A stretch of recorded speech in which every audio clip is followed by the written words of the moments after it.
ხაჭაპურის ქვეყანა.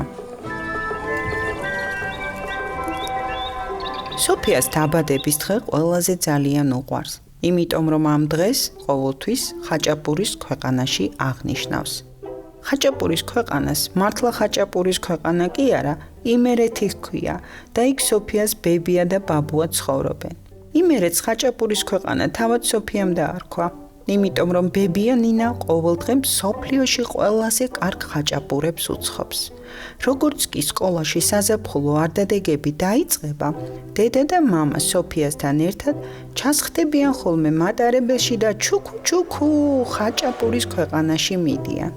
სოფია ფანჯარასთან ჩდება და გარეთ იყურება.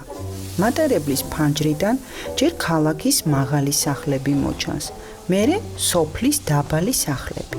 მოჩანს ლამაზი ყვავილებიანი მინდვრების იქით კი სულ თოვლიანი კავკასიონის მთები. ჩუქუ მიჩუქჩუქებს მატარებელი და გვირაბში შედის. ამ გვირაბს წიფის გვირაბს ეძახიან და იმის იქით უკვე ხაჭაპურის ქვეყანა იწყება. ხაჭაპურის ქვეყანაში მარტო გემრიელი ხაჭაპური კი არ ცხება, ძალიან ბევრი ლამაზი ადგილია. მოიკიდებენ ხოლმე სოფიას მშობლები დიდ ზურგჩანთებს, სოფიას პატარა ზურგჩანთას გაუკეთებენ და ხან ლამაზი ეკლესიების სანახავად მიყავთ, ხან ძველი ციხესიმაგრეების, ხან ღვიმეების. სოფიას ყველაფერი მოსწონს, მაგრამ ყველაზე მეტად სათაფლიას ნახვა უყვარს.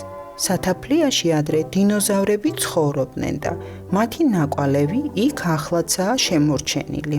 მატარებლიდან ჩამოსვლის შემდეგ ბებიასთან და ბაბუასთან მისასვლელად სოფიამ ისევ გრძელი გზა უნდა გაიაროს, უფრო სწორედ აიაროს, რადგან ბებიას და ბაბუას სახლი მთის წვერზე დგას. თუმცა სოფიას ისე ძალიან უნდა მათთან მალე მივიდეს, რომ სულაც არ იღლება. გადაივლის პატარა და ჩქარ მდინარეებს, რომლებსაც იმერეთში ღელეებს ეძახიან.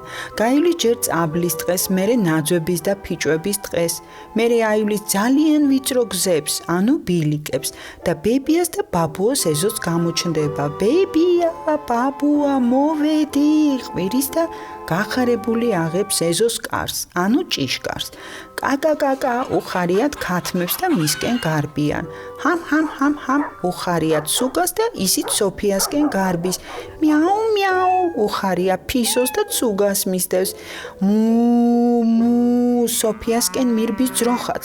ჩვენი სოფია ჩამოვიდა, ჩვენი ლამაზი გოგო, შვილიშვილისკენ გარბიან ბებია და ბაბუა. ბებია ხაჭაპურს გამომიცხობ, ხომ ჩემი დაბადების დღეა, ეუბნება ბებიას სოფია. აბა რას ვიზამ, ეღიმება ბებიას, მაგრამ იცი რა, უკვე დიდი გოგო ხარ და თუ გინდა ხაჭაპურიც ერთად გამოვაცხოთ. ძალიან მინდა უხარია სოფიას. მეორე დღეს თენდება თუ არა, სოფია და ბებია ნინა ხაჭაპურის გამოცხობას იწყებენ. ჯერ ბუხარი დავანთოთ, ამბობს ბაბუა და ბუხარს ანთებს. ткаც ტკუც, ткаცუნებს შეშა ბუხარში. ახლა ცომი გავამზადოთ. ბებია და სოფია ხის დიდ ჯამში, ანუ გობში ფქვილს ყრიან, ფქვილჯერ მაწონს ასხამენ, მერე სულ ცოტა მარილს უმატებენ. არც ორიოდე კოზის ზეთი ავიწყდებათ.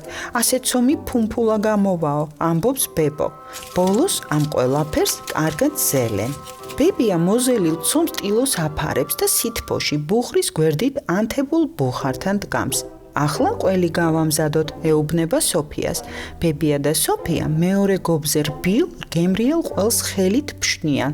კრაჭ-კრუჭ, ხმას გამოსცემს ყველი. სოფია დაფშნილ ყველს გუნდებივით კრავს. ამასობაში სითბოსგან ცომი ისე ფუვდება, ლამისაა გობიდან გადმოვიდეს. ჩქარა სადმე არ გაგვექცეს, ეცინება ბებიას. ბებია და სოფია კიდევ ერთხელ ზელენ ცომს და მისგანაც გუნდებს აკეთებენ. მერე ცომის გუნდას მრგვალად აბტყელებენ, შუაში ყველის გუნდას უდებენ, თავს ისე უკრავენ, რომ ყველის გუნდა დაიმალოს და ისე მრგვალად აბტყელებენ. ბებია ბუხრიდან გაცხელებულ თიხის ტაფას იღებს. ასე თიხის ტაფას იმერეთში კეცი ჰქვია. ბებია ზედ ხაჭაპურს აკრავს, ზემოდანაც გაცხელებულ კეთს აფარებს და უკვე თითქმის ჩამქრალ ბუხარში დებს. შენ ქალაქში ბუხარი არ გაქვს, ამიტომ ხაჭაპური ელექტროღუმელში შეგიძლია გამოაცხო, უხსნის ბებია სოფიას. ან სულად ქურაზე. ძალიან ადვილია, ტაფას გააცხელებ, ხაჭაპურს ჯერ ერთი მხრიდან დადებ, 5-10 წუთში მეორე მხრიდან და სულ ესაა. ხაჭაპურიც მზადაა. აი, ჩვენი ხაჭაპურიც მზად არის. ბებია კეციდან ცხელ-ცხელ ხაჭაპურს იღებს და ხის დაფაზე ჭრის. უხ, რა სუნია, სოფია ცხელ ხაჭაპურს სულს უბერავს და კვეჭს. თან ამბობს, უხ, რა გემრიელია, ასეთი გემრიელი ხაჭაპური მხოლოდ აქ ხაჭაპურის ქვეყანაში ცხება.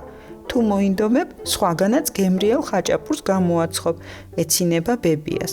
მალე მაგიდაზე ხაჭაპურების კოშკი ჩნდება. დედა და ბებია სუფრას სხვა საჭმელსაც ამატებენ.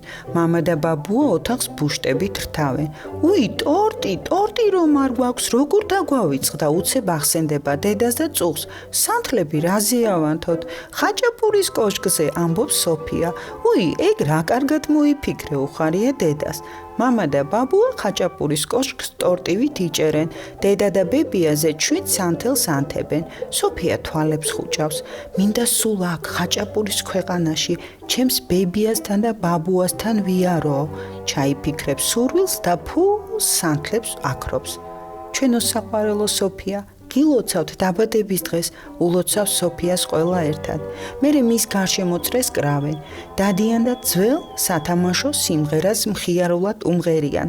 დღეს სოფიას დღეობა, ხაჭაპური ცხვებოდა, აი ამ სიმაღლე, აი ამ სიდაბლე, აი ამ სიგანე, აი ასე ვიწრო.